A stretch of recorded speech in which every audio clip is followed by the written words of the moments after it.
வணக்கம். கனிமொழிக்கு சர்ப்ரைஸ் கொடுத்த நடிகர் விஜய். திடீரென வந்த போன் கால், 5 நிமிடங்கள் வரை நடந்த உரையாடல், என்ன நடந்தது அப்படிங்கறத பத்தி இந்த வீடியோ பதிவுல தெளிவா பார்க்கலாம். திமுக துணை பொதுச் செயலாளர் கனிமொழியை தொலைபேசி மூலம் தொடர்பு கொண்டு பிறந்த நாள் வாழ்த்துக்களை நடிகர் விஜய் கூறியுள்ளார். அப்போது மழை வெள்ளத்தால் பாதிக்கப்பட்ட தூத்துக்குடி மாவட்டத்தில் கனிமொழி ஆற்றிய நிவாரண களப்பணிகளை குறிப்பிட்டு பேசிய நடிகர் விஜய் இதற்காக தனிப்பட்ட முறையில் பாராட்டி இருக்கிறார். இதன் மூலம் சினிமா ஷூட்டிங், வெளிநாடு ட்ரிப் என பிஸியாக இருந்தாலும் தமிழகத்தில் நடக்கும் ஒவ்வொரு நிகழ்வுகளையும், அரசியல் கட்சி பிரமுகர்களின் செயல்பாடுகளையும் நடிகர் விஜய் கூர்ந்து கவனித்து வருகிறார் என்பது தெரிய வருகிறது.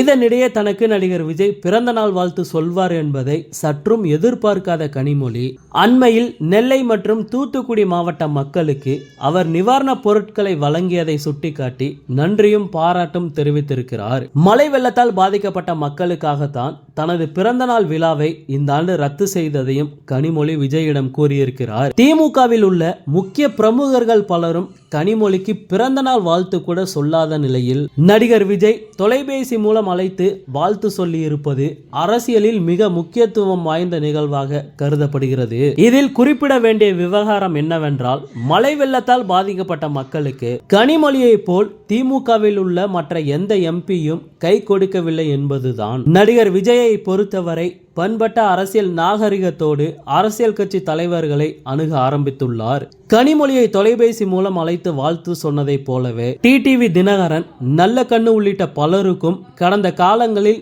நேரடியாக தொலைபேசியில் பேசி பிறந்த நாள் வாழ்த்து கூறியிருக்கிறார். 2026 சட்டமன்ற தேர்தலுக்கு முன்னர் விஜய் அரசியல் கட்சி ஆரம்பித்து விடுவார் என கூறப்படும் நிலையில் அவருடைய ஒவ்வொரு செயல்பாடுகளும் அதை நோக்கியே அமைந்துள்ளது. ஓகே, இது போன்ற செய்திகளை உடனுக்குடன் பெற மறக்காம நம்ம சேனலை சப்ஸ்கிரைப் பண்ணி சப்போர்ட் பண்ணுங்க. நன்றி.